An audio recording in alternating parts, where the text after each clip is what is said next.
Folks, we want to welcome you to another edition to MACE Live TV. We're recording this this evening from the Palm Tree Lounge here in the MACE Conference Center, which will soon be dedicated to Daniel Denny Trotter, be the DDT Conference Center. And we've had some very eventful weeks the last 2 or 3 weeks. We attended, I believe, the board meeting in Clayton County the 1st of November. Mr. Haynes made a open records request for the superintendent to state how much monies from the Clayton County taxpayers have been paid to this Cobb County law firm, Brock Clay. This firm is not really the full-time school board attorneys. It sort of weaseled its way into Clayton County to get some of the money from the Clayton County taxpayers when it came to the accreditation crisis. And next thing we know, the school board attorney, I think he resigned when he realized the board was going to hire a superintendent he wasn't pleased with, and all of a sudden it was headlines in the Atlanta Journal-Constitution when he was trashing on the board members. But then he's come full circle, he's back down here now trying to get some more money. And we did get this response. This is based on the Georgia Code section dealing with the Georgia Open Records Act, and it gives the school system 3 days to determine the availability of the records and so forth. Evidently the records were available, and I see right here that I think I read in the paper, in the media at least, that the Brock Clay law firm was going to serve as the superintendent search committee. This old BlackBerry is going to drive me crazy too. I'm not going to turn it off. Y'all just ignore it. It's telling me I got an email right there. And if you don't mind, let me put on my reading glasses. Now, Mr. Haynes, I think you distributed, Mr. Barnes, all the copies even to the board members as well, right? That's correct. And it came back, it says that on 3 occasions checks have been written to Glenn Brock, who is one of the principals in the Brock Clay law firm out of Atlanta Street, Marietta. And this invoice right here, I guess it was paid, $117,402.45.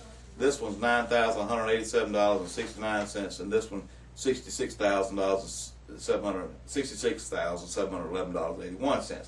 Superintendent search, it has penciled in or used with a pen, $13,803.24. I thought Mr.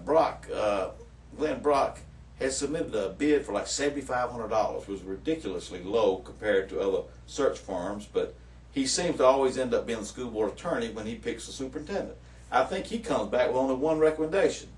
I was reading somewhere on the internet that there's a big discussion out in Muskogee County, and some of them didn't want to use his firm because he didn't come back with the top 3 or the top 5. He comes back with one person. And of course, Clayton County ends up with this former Marine sergeant who has 2 years teaching experience, from what I understand. 2 years teaching experience. Wow. And I talked to one of the board members. She said that she talked to board members out there in California, and they were glad Clayton County took Mr. What's his name? Edmund Heatley. So anyway, that's just something interesting. I mean, looks like close to $200,000 for a law firm that really is not even full-time school board attorneys. Just imagine what might go out if this firm becomes a full-time school board attorneys. And you know what, I really resent paying a law firm like this when you file a grievance in Clayton County, and the grievance law is just so simple.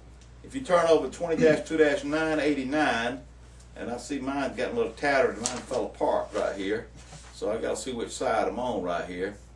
The law is real simple. You file a grievance as a teacher. All you have to do is to state that you're accessing the grievance policy and state it in writing. That's all the law says that a teacher has to do. School boards, known to be, especially the large system, as what I always call them, Mr. Haynes, these gangster systems. They become like gangsters. They don't want to go by the Georgia law, and they'll try to make a teacher jump through all these hoops. And you know, and I remember when this was in John Foster's Senate committee, and down in 1992, Zell Miller was the governor when they were trying to pass this law. It had been a state board policy, and they did eventually pass it. But they argued over whether or not a teacher had to be a lawyer to get a lawyer. They want to make it as simple as they could. In fact, let me read the preamble to this law. It's already torn out right here. It says it is the intent of this part to resolve problems at the lowest possible organizational level. Now get that, the lowest possible organizational level, with a minimal conflict in formal proceedings so that good morale may be maintained, effective job performance may be enhanced, and the citizens of the community may be better served. These procedures require local units of administration, which are later defined as school boards, to implement a simple, expeditious, not something that can be bogged down, but expeditious. Simple, expeditious, and fair process. It's not fair at all in these large school systems. They want to make it an uneven field for teachers. Fair process for resolving problems at the lowest administrative level. Uses two phrases there. The lowest possible organization level and the lowest administrative level. Now, school systems will want to send in, if you file a grievance, they want to send in a superintendent, assistant superintendent, or an executive director to go over to the school and be sitting there when the level 1 takes place with your immediate supervisor, with your principal. The law is written so that the teacher files a grievance and you try to resolve it at the lowest level, in the principal's office. That's right. Or in a conference room, in the library, or wherever.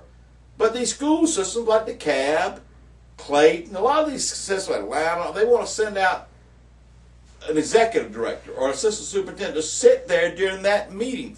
That violates the law also. Over here 20-2-989.8 and over here in paragraph 5 and in paragraph 6. It says that, well, let me just read it. The policy shall also include a provision whereby the presence of any individual other than the complainant and the administrator at any lower level, let's talk about level 1, is specifically prohibited. It only allows you to have the complainant and the respondent. It says is specifically prohibited. Now it goes down the next paragraph 6 here, and it says, let's see, you have to be mechanically recorded and so forth. It said preserving all evidence and requiring that these be made available at all times to parties involved, but which provisions do not permit the presence of a third person at any level below the central office administrator or local unit of administration level. Now, I mean, goodness gracious, what kind of law firm do you have to have who cannot understand basic stuff like that? Mr. Haynes, didn't we file a couple of grievances recently going to level 3? Tell me about those. What kind of letters we got back from Clayton County? Well, it was the type of letter that superintendent was saying that we have exhausted everything that we're going to do at the school level, and therefore we don't have to go to the next level. He just refused. He said, we're not going to process it, right? Exactly. You got one letter from now Edmund Heatley? One from the superintendent, Heatley, and another one from Doug Hendricks. Douglas Hendricks, who's head of human resources, Exactly. right? That's right. Both of them put it in writing. We're not going any further. Now, people want to know, they laugh at me because I said, first of all, the man's from California. That's why I don't want him here. You know why I don't want him here? He don't know jack squat about Georgia law. Not nothing about Georgia law. And he depends on lawyers like Glenn Brock, who evidently, apparently, is advising him that he didn't have to do this. Because I confronted the superintendent. You were there, were you, in the lobby before the meeting started the other day, right? At the November board meeting. What the superintendent keep telling me?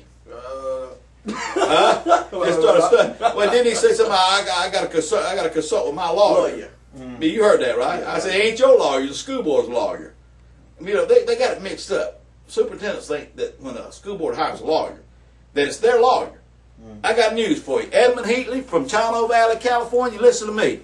Glenn Brock ain't your lawyer. But I read on Glenn Brock, the Brock and Clay's website, where that Glenn Brock, he's such a great school board lawyer, but it says he's more than just this to the superintendent. He's a counselor to the superintendent. Oh. Well, now what if the board says we want to fire this person you've been counseling? See, you can't have a conflict of interest. The lawyer is hired by the school board, by the Board of Education. He's not the superintendent's lawyer. But if this lawyer is saying he has to go, I confronted him based on the grievance he didn't process. He kept telling me he had to talk to his lawyer, right? Well, if his lawyer, he's the one consulting with, I presume his lawyer is telling him he might have to go by the Georgia law right here. So Glenn Brock, thou who toutest thyself as knowing all about school law, you evidently don't know squat about school law. Because let me turn over here.